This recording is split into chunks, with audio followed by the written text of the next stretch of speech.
Hi, I'm Gaviola. Welcome to the Peak on Global, where we break down what is trending in the business world and what you need to know to stay ahead of the curve. Joining me now is Brett Chang from the Peak podcast. Welcome, Brett. Hey, Anne, great to be with you. Let's dive right into it. So, Royal Bank of Canada in 2022 unseated JP Morgan Chase as the top lender and financial service provider to the fossil fuel industry. That's according to the 14th annual Banking on Climate Chaos report, which was out this week. Now, this analysis is funded and written in part by climate activists and environmental groups. What are your thoughts on this, Brett? I think we all agree that we have to have some type of transition away from fossil fuels and dirty energy. That's a consensus opinion. Climate change is real, and we have to do a lot to address it. I think the question is, what does that transition look like? And so, yes, these banks are some of the largest financiers of currently big fossil fuel projects, but you have to look at the balance sheet to see what else are they investing in. Do they also have more responsible ESG investments that are helping accelerate that transition away from these types of energy sources and towards cleaner ones? And so you have to look at the picture holistically, and I'm not sure this data pulls out everything that investors and shareholders need to know. Yeah, I agree. A holistic look at all of this is really important. And it is also worth noting, we singled out RBC, but according to this report, TD is the biggest lender to the fossil fuel industry. And altogether, Canada's big five banks shelled out nearly $140 billion US to fossil fuel developments last year. Do you think that there is a mismatch, though, between the talk that they're talking and their actions on the climate file?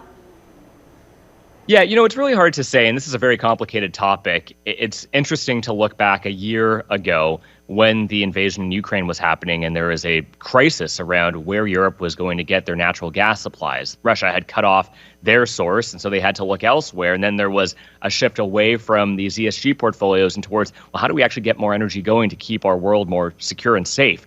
And I think now we're kind of moving back in the other direction. I think ultimately where you're going to land is somewhere in between.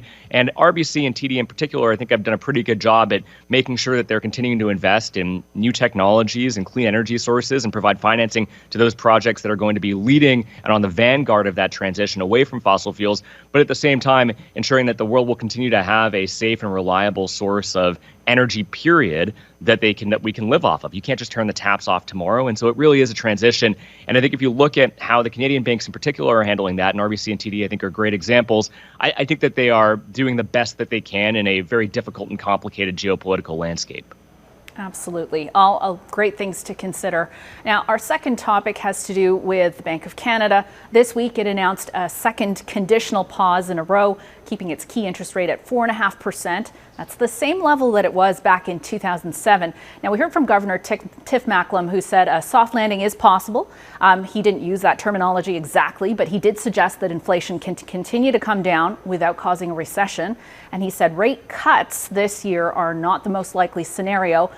Compare and contrast that with money markets, which are pricing in a small, just a 25 basis point rate cut by year's end.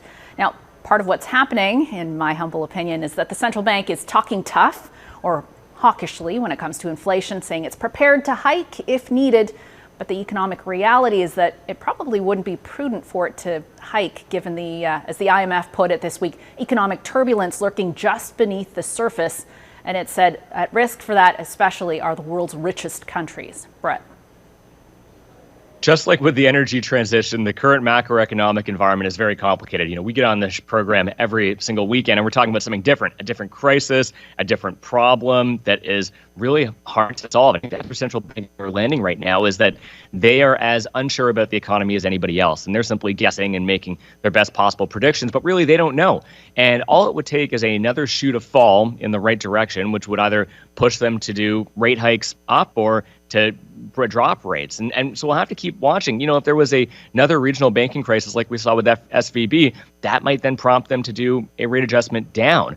But if inflation numbers come up and they continue to go up, and they will continue that tough talk, and they probably will raise rates. And so it's all a lot of uncertainty, and I think it's really hard to predict right now.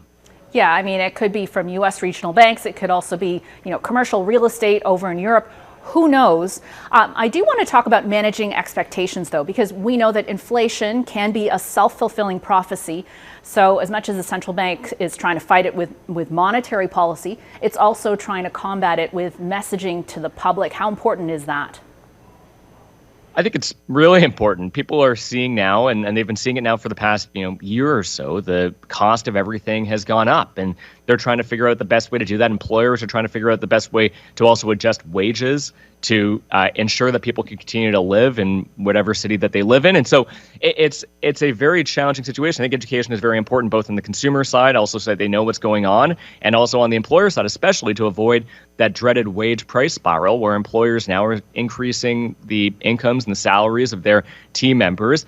And as a result of that, there's more money in the economy, and then inflation will continue to rise because they'll continue to buy products at higher prices. And so I think education is critical to all of this. And I think you're starting to see central banks take a more aggressive position in doing this. They have a more public face than they have before. Yeah, and I understand you use the word dreaded for that wage price spiral. It's probably welcomed by a lot of workers who feel that their salaries have not kept pace with inflation, but that is all kind of part of that package. Now, you and I have discussed, this is the third topic, the inflationary impact of monopolies, because competition does tend to bring prices down. But when you have the vast majority of market share, whether that's in the airline industry or banks or grocery chains, concentrated among a few players, history shows time and again consumers lose out. Cue the bread price fixing scandal a few years back. There are plenty of examples. But some experts argue that in the case of food inflation, when you have big names with a lot of purchasing power, that can actually combat prices from spiraling higher because they get deals for essentially buying in bulk. Now, that may well be true, but Brett, we don't actually know if that's being passed along, really fulsomely to the consumer, do we?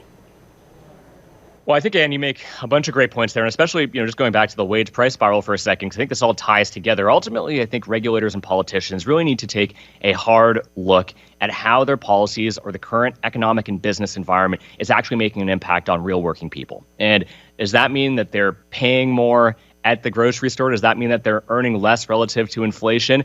And that ultimately should be the focus on policymakers right now, is how do we make sure that Canadians can continue to live? We have a cost of living crisis right now, and I think the solution for that is going to be very comprehensive. It's going to mean more social programs to support vulnerable people in this country, but it's also going to be systematic things like looking at our current business landscape and grocery stores in particular and trying to figure out, is the structure of that problematic? Is that adding to the cost of living crisis? And what are potential solutions to prevent these conglomerates from having such extreme buying power that they basically price out any independent operator from the market? Ultimately, competition is going to be a long-term and sustainable solution to this cost of living crisis, along with a number of other policies. I think we have to look really comprehensively at what that is.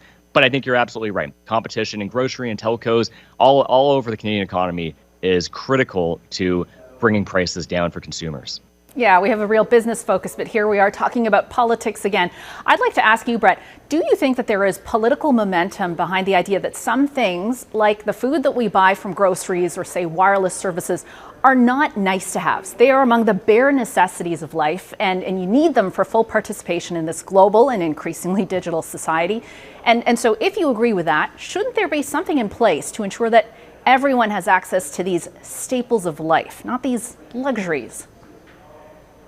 I think there's absolutely consensus among normal people that is true.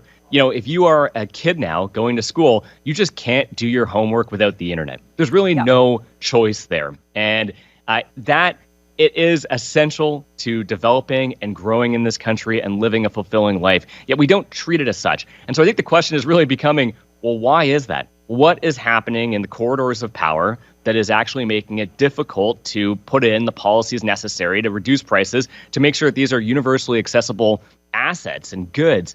And I think that's a really interesting question. I don't want to get political here, but it's something that we really do need to take a look at and see what are the actual forces behind the scenes that are driving politicians to actually avoid doing the hard things. But the hard things that we have to do, because you're absolutely right. When we talk about things like groceries or telco services or a number of other services in Canada, these are really essential goods. And I'm just wondering that we have consensus among normal working people about what's going on with them, but what's actually happening behind the scenes that's stopping the regulators and policymakers from actually taking action on it? Yeah, and you mentioned that example of a child going to school 100%. But I would also say, someone who's in the job market, looking for a job, applying for jobs, you need to be connected in so many ways. And for a lot of, well-paying jobs, you do need to have access to the internet and all the rest of it. And of course, we have to feed ourselves. Okay, we're going to leave it there for now, although you and I could probably go on for another couple of hours. Thank you so much for your time and your insight, Brett. Thanks, Anne. And you can get all your daily business news with the Peak Daily Podcast. It is available for free on Apple Podcasts, Spotify, and wherever you find your favorite podcasts.